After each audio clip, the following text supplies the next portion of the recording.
Today we're going over World War I, which follows the standard Ohio 13. The causes of World War I included militarism, imperialism, nationalism, and alliances.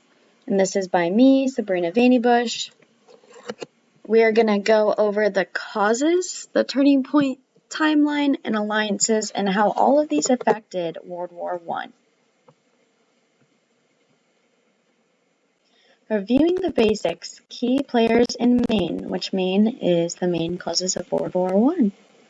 Key players included the Archduke Franz Ferdinand, Kaiser Wilhelm II, Woodrow Wilson, and Vladimir Lenin.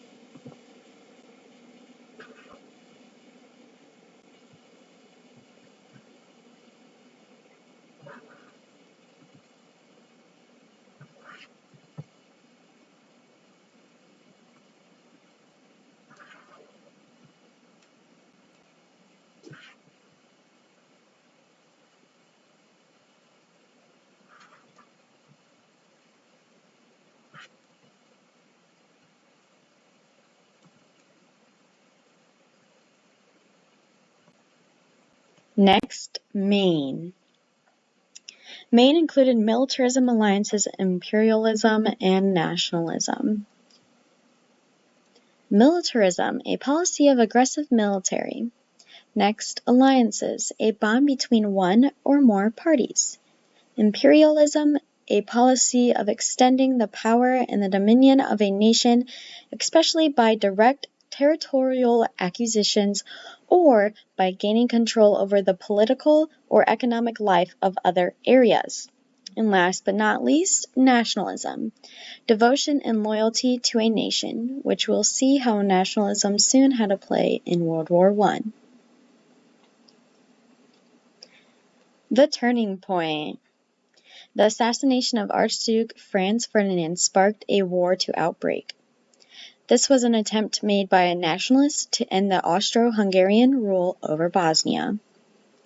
Due to this action, Austria-Hungary gained support from Germany leader Kaiser Wilhelm II before declaring war. Now, they wanted to have backup just in case going into the war alone, they wanted a backup, an alliance.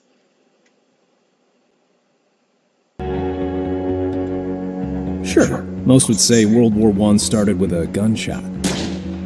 But there's a lot more to the story. This is Leopold Loika.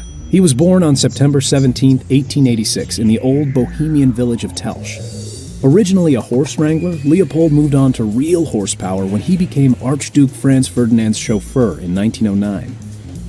Archduke Ferdinand was first in line to the Austro-Hungarian throne, then occupied by Emperor Franz Joseph I. But serving as emperor wasn't all it was cracked up to be. Austria-Hungary wasn't exactly the most popular European country at the time.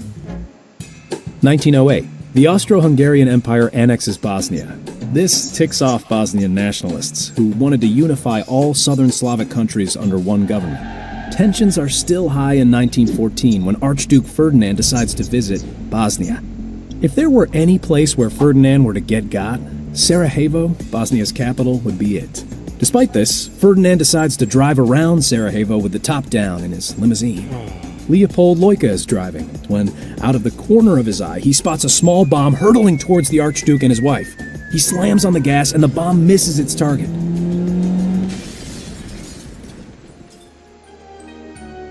The bomb was thrown by Nedeljko Čebrinović, a member of the young Serbian nationalist movement. There are a few injuries, but Ferdinand and his wife are unharmed. After gathering their bearings, Leopold drives on to a scheduled meet and greet between the Archduke and local officials. The officials want to take the Archduke on a tour of the city, but Ferdinand instead decides he wants to visit the wounded victims from the bomb attack. He gets back into the car with his wife and has Leopold drive off to the hospital. In all fairness to Leopold, he didn't know the exact route. No map, no GPS. He made a mistake and turned onto the wrong street. Unfortunately for Leopold and the rest of Europe, this was the street where Gavrilo Princip, one of the co-conspirators of the earlier assassination attempt, happened to be having a drink. Princip can't believe his luck. He has an opportunity to finish out what he started earlier that day.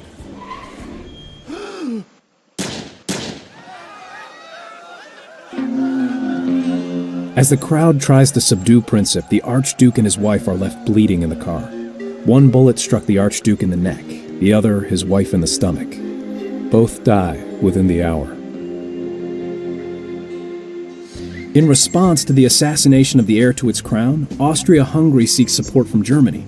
Germany agrees, and Austria-Hungary declares war on Serbia. Russia, Serbia's ally, mobilizes its forces, and as a result, Germany declares war on Russia. Russia's ally, France, then mobilizes its forces, which causes Germany to declare war on France. In turn, Great Britain declares war on Germany. Austria-Hungary then declares war on Russia, Serbia declares war on Germany, and France and Great Britain declare war on Austria-Hungary. The First World War has begun, and all because of a wrong turn.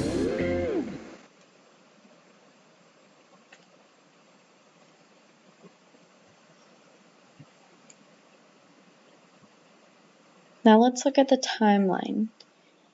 As we just saw, on June 28, 1914, Archduke Franz Ferdinand was assassinated by a nationalist.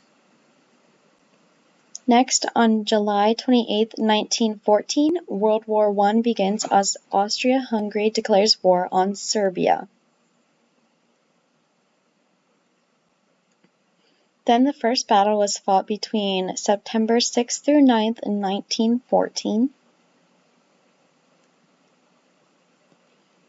On February 28, 1915, Germany begins a naval blockade of Great Britain.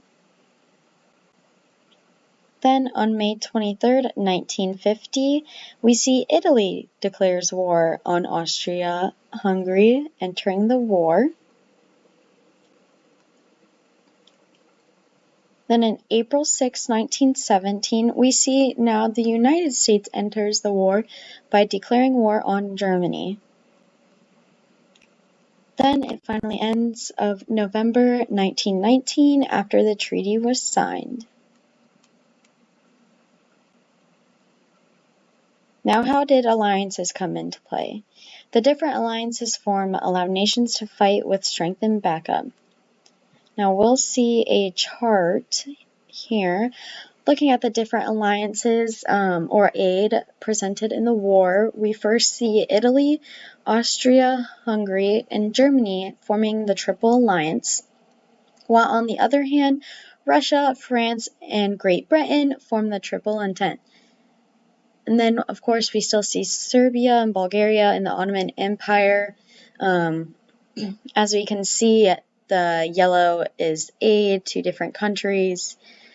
And you can see the years in the common bubbles of the alliances formed or treaties formed between the different countries.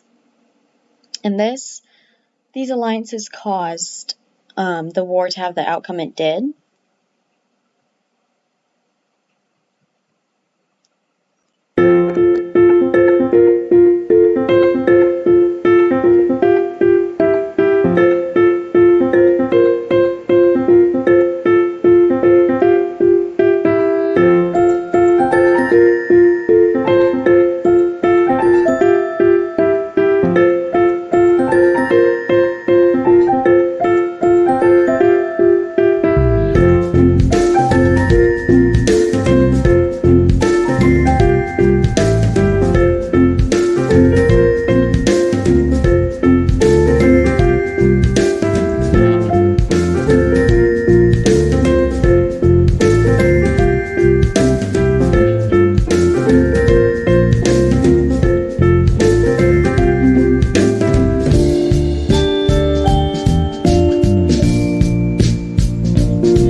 So again, the causes of World War I was from the spark of Maine, which included militarism, nationalism, imperialism, and alliances.